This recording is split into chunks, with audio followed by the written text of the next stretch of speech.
Girl, it's what I heard. Allegedly, it's just the word. Allegedly, it's on the street. Allegedly, I sing to the beat. Allegedly, lee, lee, lee. Allegedly, lee, lee, lee. Allegedly, lee, lee, lee. Allegedly. Amanda, let's just see what you have to say. So Amanda fangirling over Kandi, and Kandi's shocked. But I think she knows she wants to get invited to things, so she's gonna play nice. Oh, Lord. She still had to say, my peers are people I really respect. Kandi is not your peer, boo-boo. Now, you done a little something, but I'm sorry. Kandi has Grammys. You can't even get a +1. Viola Davis started following you. Must have been an accident. So we talking about the woman king, and everybody got an opinion about it. And Amanda says, I feel like the imagery was more important than the history. So she says she started acting very young, commercials, and at 12 she got My Brother and Me. And that is a cult classic, Amanda. I think that's the most meaningful thing you've ever done. And you know what? You played a little pest and you're still a little pest. I just wish you'd stop playing precocious all the time, because it was cute when you were 12, but now it's just annoying. You're not precocious at 40. Kandi's face. Watching Amanda wax poetic, saying, you know, I just wanted people to respond to my deeper things, my more intellectual things. I want people to say this is helping them. This is making them feel full. So you can't help people feel full with your comedy? You can't help people feel full with the jokes you tell? Because I make people feel full without having to go deep. Doesn't mean I'm shallow. There's a time and a space for everything. We don't have to be serious all the time. We don't. It's actually not healthy. I believe in black joy. I believe in black laughter. I believe in black irreverence. What about that? Oh, Lord, I'm healing listening to this. I think you can heal with jokes. I don't think you have to heal with your uninformed opinion. Kandi said, when did you realize you were the voice for some people? Not that little mama title, voice of the young people. Amanda Seales is a voice for some people. And Kandi sure put that some on there. She didn't say you were the voice of the people. She said the voice of some people, because you clearly ain't speaking for her. Amanda, how did you get this interview? You know what? Let me reach out to Kandi, because she's just having anybody on her show. She said, I get in trouble for things because I don't think it all the way through. Now, you're talking about serious issues, but you're not thinking it all the way through. Therefore, you are not treating serious issues like serious issues. This is why I keep it light and I keep it breezy. Because if I'm going to talk about something serious, I'm going to think it through. Imagine that. Or shut up. Because shutting up is free for you and for me. Oh, Lord. She doing a Caitlyn Jenner impression, and she's not bad. But, see, there's just some jokes you don't need to be making, and this is one of them. If I had a Caitlyn Jenner story, guess what? My gay ass would keep it to myself. Now, see, Amanda, you is funny, because you told Caitlyn, now, look, I have to deal with a different America as a black woman, and as a trans person, America just showed up for you at 2 o'clock today. They just showed up. So I don't know why you getting new. Your puss might be new, but the issues ain't. Oh, Lord. Amanda went to a theater school, and they had a group for the theater girls called Diva, and so Amanda just started calling herself Diva and writing Diva everywhere, tagging, as she said, heifer, you ain't never held a can of spray paint in your life. But anyway, so that's how she became known as Amanda Diva for a while. I remember hearing about that, but Amanda Diva? You don't have the presence of a diva, darling. Mariah Carey is a diva. Whitney Houston was a diva. Aretha Franklin, diva. You You're just uppity. And then she has a tramp stamp that says Diva. You didn't need to tell nobody that. That really should have stayed between you, your man, and hopefully your tattoo removalist. Cause it looks cheap. She gonna call herself a living relic of the 90s. Heifer, you my age. We couldn't even get tattoos till the year 2000. Now we listen to how she ended up going back to her college sweetheart, and this is a boring story. He helped her move, then asked her for money. She ain't have none for him. They ain't talked for 5 years, and during the pandemic, they got back to humping.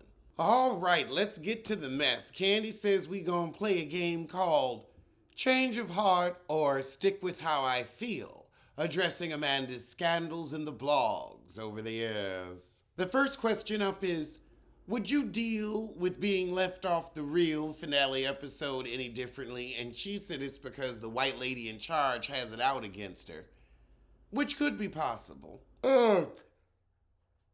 This is a boring interview. So Amanda's sticking by the if you're buying Jordans but you don't have a passport, you're a loser. Passports are expensive and so is international travel. If you don't have anywhere to go, wear your shoes. She said, the truth is, a lot of people don't consider me part of the black community because I'm light-skinned and I talk a certain way. No, I look at you and I see a black woman. I just see a pest as well. I don't think it's that we don't think you're black. I think it's we just don't like you. I don't think it's that you're light-skinned. I think it's that you're irritating. Jasmine Guy, light-skinned, we claim her. Maya Rudolph, light-skinned, we claim her. Lori Harvey, light-skinned, we claim her. Halle Berry, light-skinned, we claim her. You're just a pain in the ass. Phyllis Hyman, light-skinned, we claim her.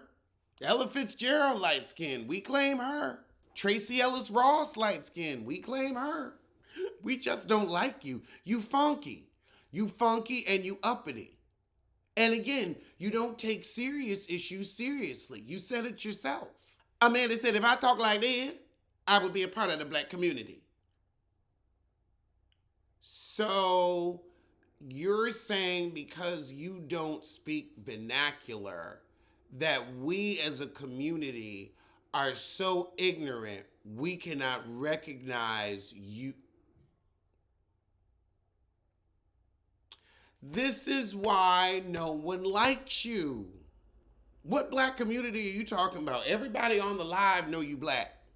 We don't like you, but we know you black. You a part of the community, a part we ain't gonna visit, but we know you a part of it. Like, what about Lena Horne? Hell, we kept Michael Jackson from black to white. Oh, you are ignorant.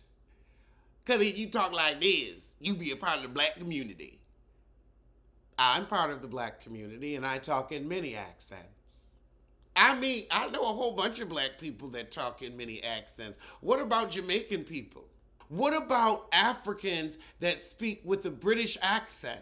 Are they not a part of the black community? What about black people from London, from Germany? What about them? Are they not a part of the black community because they would have a more European accent since, you know, they black and they live in Europe? What about black actors? You are just 40 and stupid. 40 and stupid. I mean, you really let that fly out of your mouth. You bored us for 30 minutes and then you give us this. You're not a part of the black community because you're light-skinned and you don't talk like this. Exactly, Janice. Janice in the chat said, now she's saying black people don't speak eloquently. So is Michelle Obama not a part of the black community because she is an excellent orator? Barack Obama, is he not a part of the black community? Martin Luther King, speeches have been quoted forever. The sound clips are there because he was an excellent orator. Does that make him not a part of the black community? Viola Davis, Angela Bassett, I mean, so many excellent actors that speak in all vernaculars, all accents. Are they not a part? Sheryl Lee Ralph, when she got up and accepted her Emmy and gave that beautiful speech with articulation, diction, and poise, is that what you're saying? Because Cheryl don't talk like that. Cheryl ain't never talked like that. Loretta Devine don't talk like that. Taraji P. Henson, light skin, and don't talk like that. Oh, you ignorant. Ignorant. Ignorant. See, I can say ignorant or ignorant. Both are just as black. And Amanda, you light, but you ain't that dang light. You ain't giving Jasmine Guy. So now she going on about how King Richard shouldn't have been Will Smith because she wants to see more dark-skinned representation. Okay, I can go with you on that. But then she said, well, I was just in the comments section. I was just thinking out loud. If you were just thinking out loud, you wouldn't have been in the comment section. You know you have the blue check. Stop acting stupid. We're not buying it. You ain't that dumb. You are that dumb, but you ain't that dumb. You got down in the Shade Room comments because you wanted attention and full free press and promotion. You say you're not good at marketing, but self-marketing is all you do in the comment section. That's all you do. You are trying to be the worst parts of Howard Stern. You're a shock jock, but nothing you say you can really back up because you keep saying, well, this wasn't a fully formed thesis, and I was just thinking out loud. It's throwing a rock and hiding your hand. I was just saying, I didn't mean anything by it. I was just saying, I didn't want everybody to get all up in arms. But you've continuously gotten everyone up in arms, so you know the reaction you're going to get. Now it's the question of, is Will Smith light-skinned? Kandi says she sees him as more paper bag caramel. Amanda sees him as light-skinned. Because Kandi said you ain't got to be the person's twin to play them. And I kind of agree. This can definitely get very, like, are we just going to hold a paint sample up and say, okay, you have to be this shade to take this role? Like, what are the rules? Because there is definitely a lot of light skin washing. I mean, we saw what happened in that Aaliyah movie when that woman who was supposed to be Missy Elliott looked nothing like Missy Elliott. So I'm not going to say it don't happen. I'm not saying that. But is this conversation necessary about Will Smith specifically? Before the slap, he was an Academy Award nominated actor, and that's, he did win for playing the role. So he might just have been the best actor for the job, even though he was a couple of shades lighter. And maybe the actors that were a few shades darker were booked. There's only about 8 of them. Let's be real. How many big black actors are there in Hollywood that are at that age range? Because Denzel a little too long in the tooth right now for that one. Idris is booked and busy. He also DJing. He's like enjoying his life. Terrence would have been too light-skinned. NYPD Blue, he got in trouble with the gays, so we ain't really seen him do that much. Throw some names out. Throw some names out in the comments. Let me know. Angela Bassett looks nothing like Tina Turner, but played the hell out of her. But I will say they were similar skin tone. Maybe Angela was a little dark. I mean, does it have to be like a spot-on color palette match every time? I feel like we can both address dark skin representation, and every role does not have to be a perfect twin, a perfect mirror image. I don't know anybody who looks like me, but somebody will eventually play me. I just want them to do a good job. Denzel played Malcolm X, and Malcolm X was light-skinned. We had no problem with that. Oh, Malcolm X was fine. Oh, he was fine. Samuel L. Jackson, well, he's busy with the Marvel Universe and them Capital One commercials. Also, I feel like Samuel is like in Denzel's age range where you needed somebody that was like just hitting 50 rather than like mid-60s. But Amanda out here got us giving the paper bag test. Wait, hold on. So... see, I'm darker than a paper bag. So what roles does this qualify me for, Amanda? Let me know, because I've got my test for you right here. My test. Whoa, whoa, whoa, whoa, whoa, whoa, whoa, whoa. Amanda's friend off camera, I mean, girl, when you want to talk about off topic, Kandi asked her, is there a difference in the industry between being difficult or misunderstood? And Amanda said, well, sometimes I'm difficult and sometimes I'm misunderstood. Now I have for you difficult because you go into parties people don't want you at. You try to sneak in as a +1. But I don't even know why you're trying to be around black people, because they don't like you because of how you talk and they clearly have accents you can't understand. Damn it. Amanda said somebody stood up for her and that made her realize she wasn't the problem. But you are, heifer, and you proved it with this interview. Well, now Kandi dropping some tea on that show with her and SWV, and that's way more interesting than this interview. She said they only had one group scene where they didn't argue. Oh, it's not coming out till 2023. Oh, God, Amanda said part of my philanthropy is my transparency. You could give us something way more useful if you gonna give to charity. We'll take $5. Okay, Amanda, this is the issue. You just lied. This was a glaring lie of omission. And we gonna quote your butt. So Kandi asked Amanda about the backlash she gets from the things that she says on her podcast. And she said, well, I've only spoken out on my podcast twice. Once to defend myself, at another time someone lied. I will say your words may have got confused in the internet game of telephone, but I have a quote because I know which story we're talking about. This is the story when she said that Myron Rolle was sexually harassing women. And here's what she said. I never accused Myron Rolle of sexually harassing me or sending me inappropriate DMs. However, several women have reached out to me via DM saying that he was sexually harassing them. Now, that's what you said quoted in the Miami Herald. That's a quote, a direct quote. You said Myron Rolle was sexually harassing women. That is hearsay. Hearsay. You heard it from someone else. I ain't saying he didn't do it, but I am saying you brought hearsay to the forefront without checking these allegations. Because just somebody says something to you in a DM don't mean it's the gospel.